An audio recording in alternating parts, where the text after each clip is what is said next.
Break के बाद स्वागत है आपका। सीधा लिए चलते हैं आपको दिल्ली। राष्ट्रीय अध्यक्ष जेपी नड्डा क्या कुछ कह रहे हैं, सुनवाते हैं। कि बहुत लंबा इंतजार और कानूनी दाव पेच को सबसे लड़ते हुए बहुत लंबे इंतजार के बाद भारतीय जनता पार्टी का दिल्ली प्रदेश का कार्यालय का कार्य शुरू हो रहा है। उसका भूमि पूजन का कार्यक्रम आज था।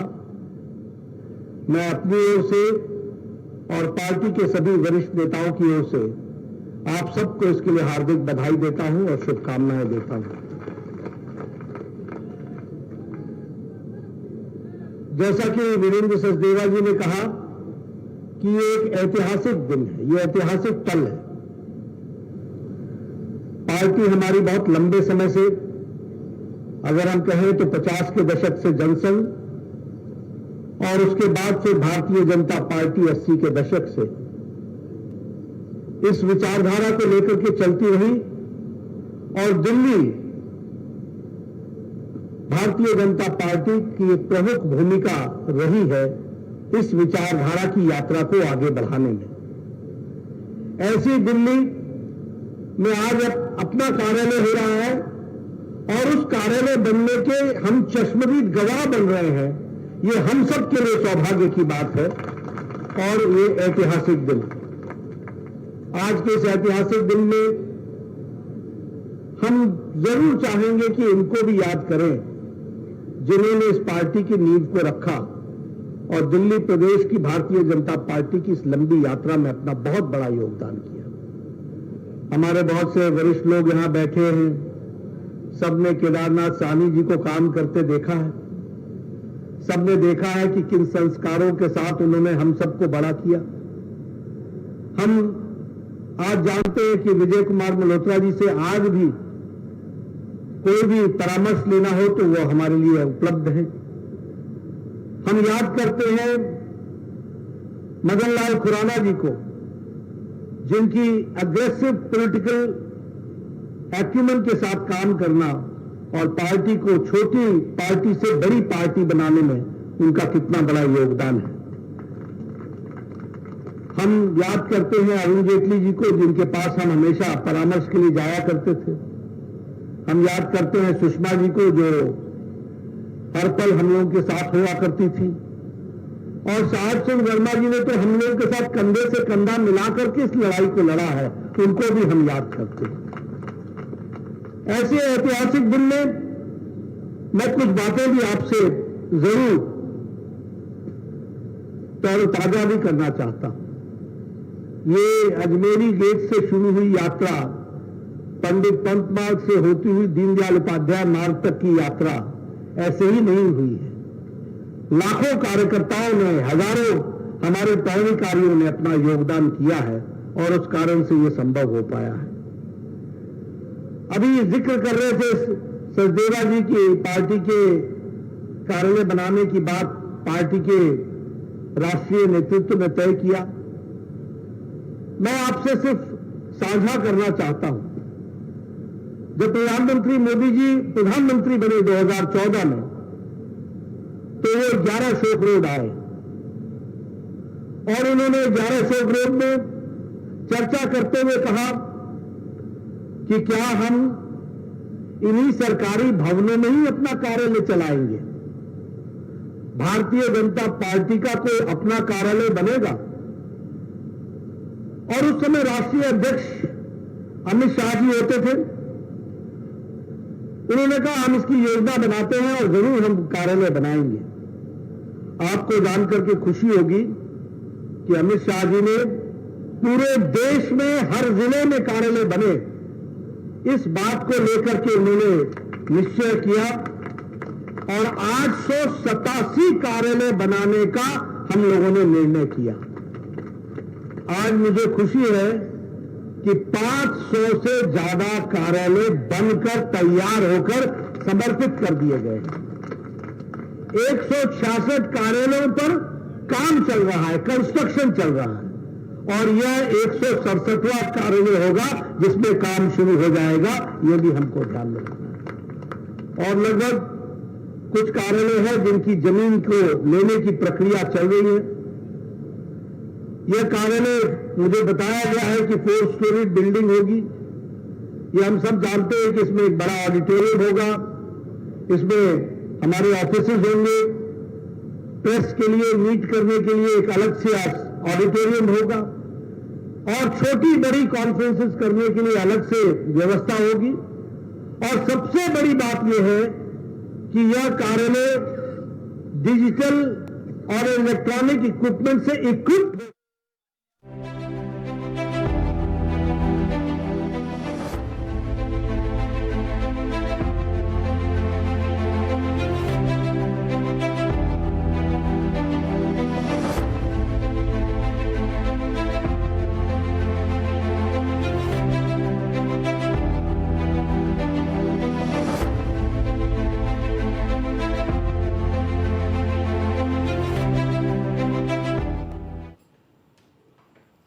बढ़ते आगे और अब बात करते हैं सीएम योगी आदित्यनाथ के मिशन रोजगार की, जहां यूपी अधीनस्थ सेवा चयन आयोग से चयनित अभ्यर्थियों को नियुक्ति पत्र। 7,182 एएनएम स्वास्थ्य कर्मियों को मिलेगा नियुक्ति पत्र। सीएम योगी आदित्यनाथ वितरित करेंगे नियुक्ति पत्र। डिप्टी सीएम ब्रजेश पाठक इस दौरान उनके साथ मौजूद रहेंगे। स्वास्थ्य राज्य मंत्री मयंकेश्वर शरण सिंह भी मौजूद रहेंगे। सुबह 11:30 बजे का वक्त मुकर्रर किया गया है। लोक भवन सभागार में ये पूरा कार्यक्रम होगा। मुख्यमंत्री अभ्युदय योजना से यूपीएससी में चयनित अभ्यर्थियों का सम्मान करेंगे। तो यूपीएससी में 23 अभ्यर्थी चयनित हैं, तो वहीं यूपीपीएससी में 95 अभ्यर्थी चयनित हैं। तो आज 118 चयनित अभ्यर्थियों को सम्मानित करेंगे सीएम योगी आदित्यनाथ, जहां सभी चयनित अभ्यर्थियों के सम्मान करने के बाद क्या बड़ा संदेश देते हैं महत्वपूर्ण रहेगा। समाज कल्याण मंत्री असीम अरुण भी मौजूद रहेंगे। समाज कल्याण राज्य मंत्री संजीव कुमार भी मौजूद रहेंगे। शाम 4 बजे लोक भवन सभागार में कार्यक्रम होगा। तो मिशन रोजगार के तहत लगातार योगी सरकार काम कर रही है और इस दिशा में खाली पड़े पदों को जल्द से जल्द भरने की जो कवायद है वो लगातार जारी है।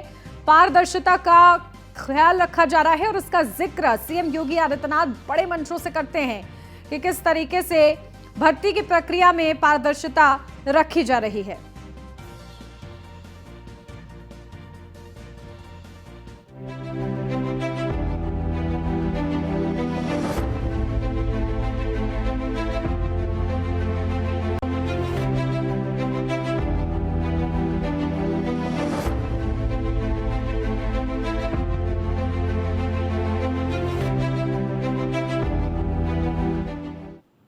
और अब बात करते हैं अखिलेश यादव की सियासी साधना की। लखनऊ से बड़ी अपडेट। समाजवादी पार्टी का नैमिषारण्य प्रशिक्षण शिविर आज से शुरू। पहले दिन शिवपाल यादव शिविर में मौजूद रहेंगे। दूसरे दिन अखिलेश यादव जाएंगे नैमिषारण्य, जहां सपा कार्यकर्ताओं से संवाद करेंगे अखिलेश यादव। तो प्रशिक्षण शिविर की शुरुआत हो रही है नैमिषारण्य से, जो कि अपने आप में खास है। हिंदुओं का प्रमुख धार्मिक स्थल है, जो राजधानी लखनऊ से करीब 80 किलोमीटर दूर सीतापुर जिले में गोमती नदी के तट पर, और नैमिषारण्य सीतापुर स्टेशन से करीब 1 मील की दूरी पर चक्रतीर्थ है। यह चक्रतीर्थ व्यास गद्दी, मनु सतरूपा, तपोभूमि और हनुमानगढ़ी प्रमुख दर्शनीय स्थल भी है।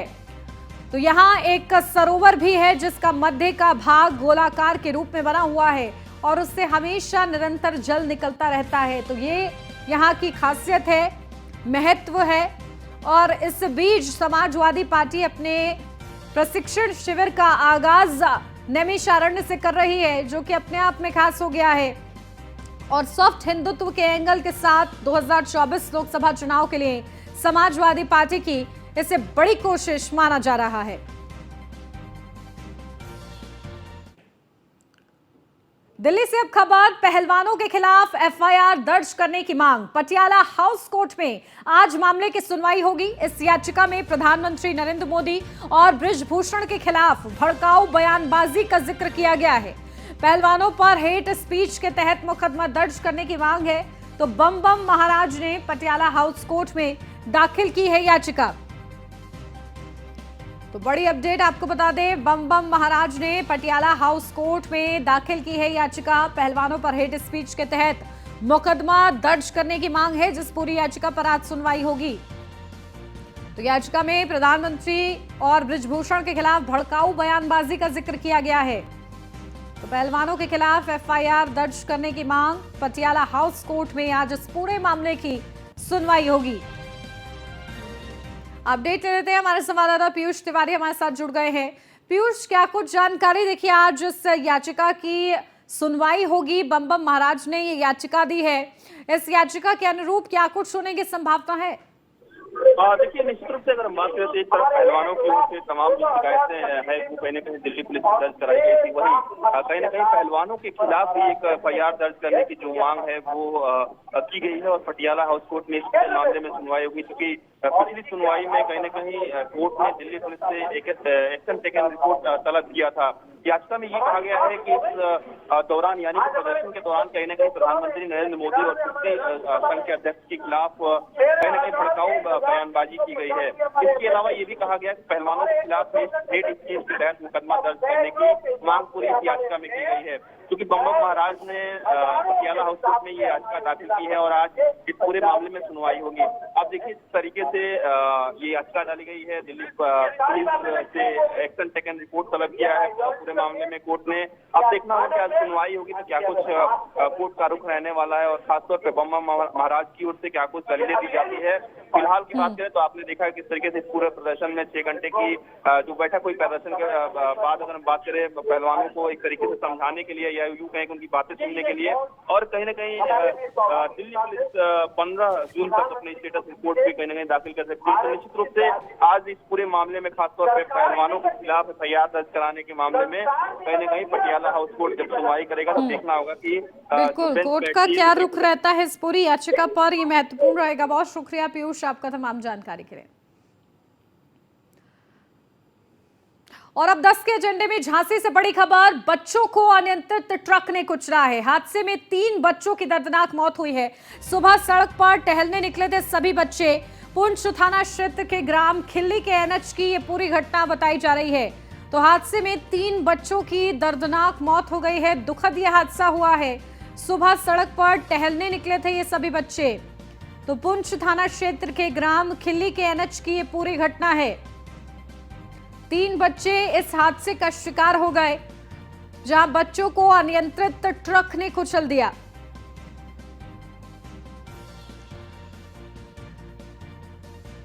तो हादसे में 3 बच्चों की दर्दनाक मौत हुई है। सुबह सड़क पर ये बच्चे टहलने निकलते हैं, लेकिन अनियंत्रित ट्रक इन बच्चों को कुचल देती है। तीनों बच्चों की मौत हो गई है। पुंछ थाना क्षेत्र के ग्राम खिल्ली के एनएच की ये पूरी घटना है। दुखद ये पूरा हादसा हुआ है। इस दौरान इस हादसे में 3 बच्चे इस हादसे का शिकार हो गए हैं। 3 बच्चों की दर्दनाक मौत हुई है। अपडेट ले लेते हैं, हमारे संवाददाता राजीव दीक्षित हमारे साथ जुड़ गए हैं झांसी से। राजीव, क्या कुछ जानकारी है? देखिए, दुखद यह हादसा हुआ है, 3 बच्चों की मौत हो गई है इस हादसे में। क्या लापरवाही उजागर हो रही है इस हादसे में?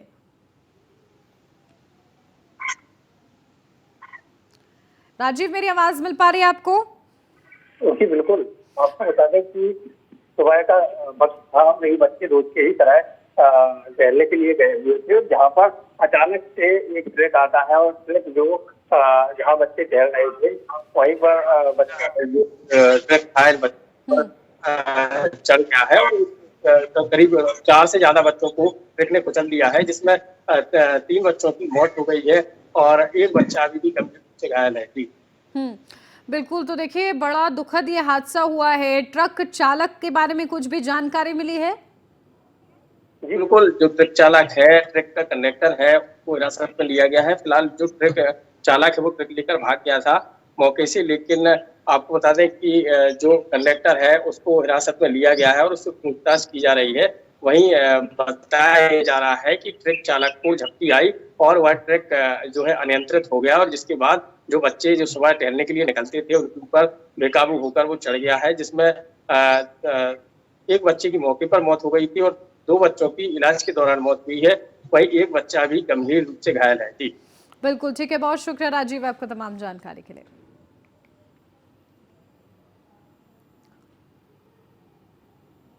बढ़ते आगे, संदिग्ध हालत में मिला महिला का शव। जहां अलीगढ़ से ये बड़ी खबर है, खेत में संदिग्ध हालत में मिली महिला, परिजनों ने दुष्कर्म का आरोप लगाया है। रेप के बाद हत्या की कोशिश का आरोप है। महिला के शरीर पर चोट के निशान भी मिले हैं, जिसके चलते ये आशंका है कि महिला के साथ दुष्कर्म हुआ और हत्या की साजिश भी रची गई। तो अलीगढ़ के थाना लोधा इलाके का पूरा मामला बताया जा रहा है। संदिग्ध हालत में मिली महिला, रेप के बाद हत्या की आशंका इस पूरे मामले में, और इस एंगल से अब पुलिस जांच करेगी। अलीगढ़ के थाना लोधा इलाके का ये पूरा मामला बताया जा रहा है। तो खेत में संदिग्ध हालत में मिली महिला, जहां परिजनों ने दुष्कर्म का आरोप लगाया है और महिला के शरीर पर चोट के भी कई निशान मिले हैं। तो अलीगढ़ के थाना लोधा इलाके का पूरा मामला बताया जा रहा है।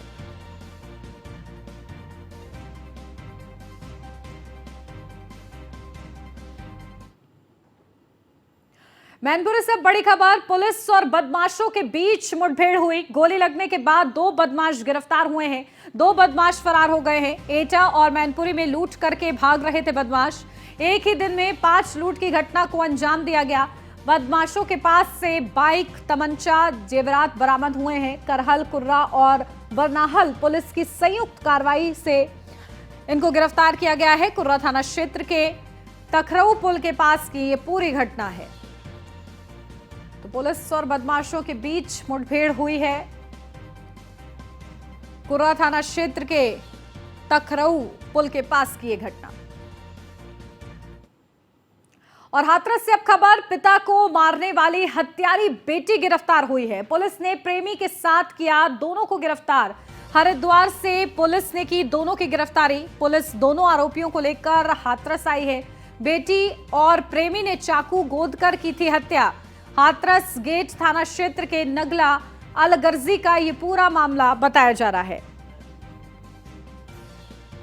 तो बेटी और प्रेमी ने चाकू गोद कर हत्या की थी। हाथरस गेट थाना क्षेत्र के नगला अलगर्जी का ये पूरा मामला है। तो बेटी ने ही अपने पिता की हत्या की। रिश्तों को शर्मसार करने वाला ये पूरा मामला, जहां अब बेटी की और बेटी के प्रेमी की गिरफ्तारी हो चुकी है। तो पुलिस दोनों ही आरोपियों को लेकर हाथरस आई है। बेटी और प्रेमी ने चाकू मारकर हत्या को अंजाम दिया था। तो हाथरस गेट थाना क्षेत्र के नगला अलगर्जी का ये पूरा मामला है। तो पिता को मारने वाली बेटी, हत्यारी बेटी गिरफ्तार हो चुकी है। तो हाथरस से ये खबर है जो कि रिश्तों को कलंकित कर रही है, जहां एक बेटी ने ही अपने पिता की हत्या कर दी। अपडेट ले लेते हैं, हमारे संवाददाता शुभम गुप्ता हमारे साथ जुड़ गए हैं। शुभम, क्या कुछ अपडेट मिल रही है? देखिए, आरोपी बेटी को और बेटी के प्रेमी को गिरफ्तार कर लिया गया है, क्या कुछ पुलिस की तरफ से कहा जा रहा है अब? जी बिल्कुल, आपको बता दें कि 2 दिन पूर्व की ये घटना थी, जहां एक कलयुगी नाबालिग बेटी ने अपने प्रेमी के साथ मिलकर अपने पिता की चाकू से गोद कर हत्या कर दी थी और फरार हो गए थे।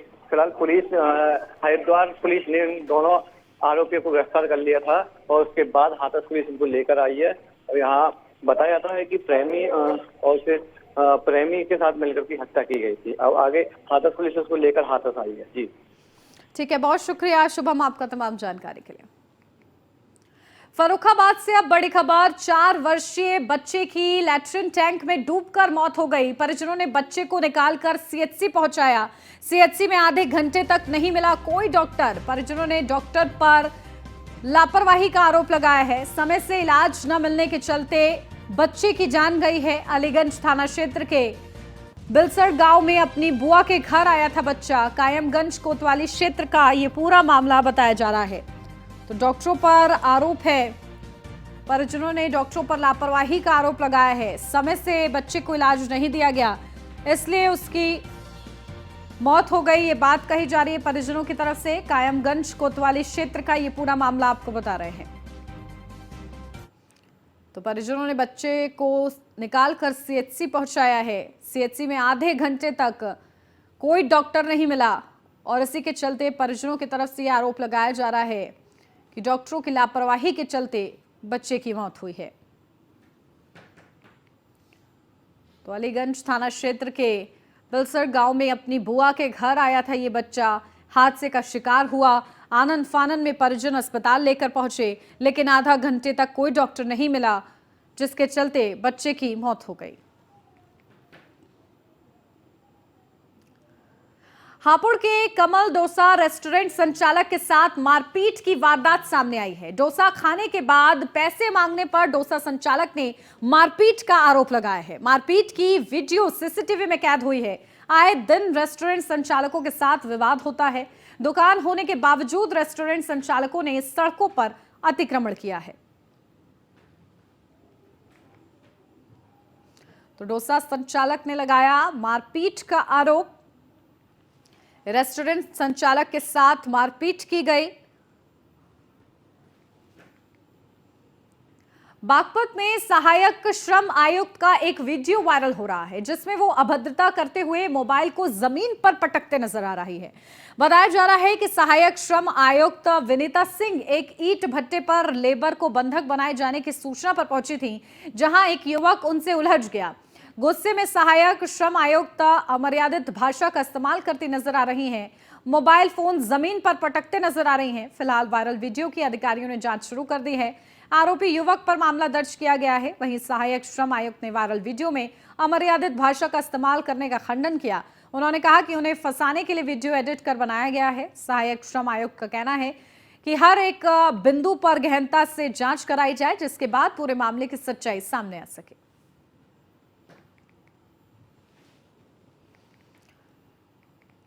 तो बागपत से ये पूरा मामला है। सहायक श्रम आयुक्त का ये वीडियो वायरल हो रहा है। आरोप है कि वो इस वीडियो में अमर्यादित भाषा का इस्तेमाल कर रहे हैं। लखनऊ से अब खबर, मानसून सत्र में पेश होगी नई नियमावली। यूपी विधानसभा में नई नियमावली पेश होगी। वर्तमान में विधानसभा में 1958 में बनी नियमावली लागू है। सूत्रों के मुताबिक जुलाई या अगस्त में होगा विधानसभा सत्र। मानसून सत्र में नई नियमावली को पेश किया जाएगा। तो ये बड़ी अपडेट, मानसून सत्र में नई नियमावली को पेश किया जाएगा। सूत्रों के मुताबिक जुलाई या अगस्त में होगा विधानसभा सत्र और मानसून सत्र में नई नियमावली पेश की जाएगी।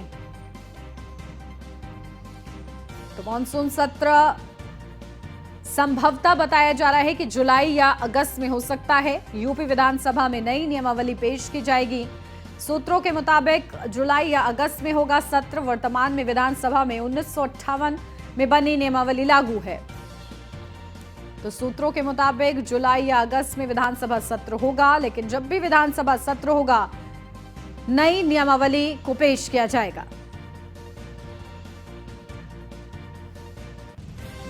तो लखनऊ से ये बड़ी खबर, मानसून सत्र में पेश होगी नई नियमावली।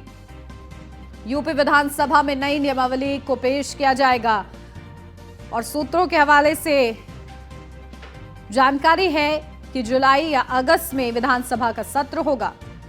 अपडेट ले लेते हैं, हमारे संवाददाता एसके वाजपेयी हमारे साथ जुड़ गए हैं। एसके, देखिए, जब भी विधानसभा का सत्र होगा नई नियमावली पेश की जाएगी, इस संबंध में क्या महत्वपूर्ण जानकारी?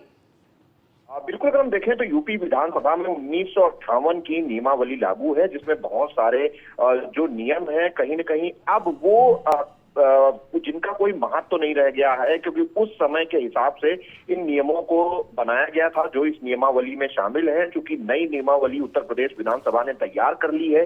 जो उत्तर प्रदेश का मानसून सत्र होगा उस मानसून सत्र में इस नियमावली को रखा जाएगा। उम्मीद की जा रही है कि जुलाई या अगस्त के महीने में उत्तर प्रदेश विधानसभा का मानसून सत्र हो सकता है, जिसमें इस नियमावली को पास कराकर नई नियमावली उत्तर प्रदेश विधानसभा में लागू होगी।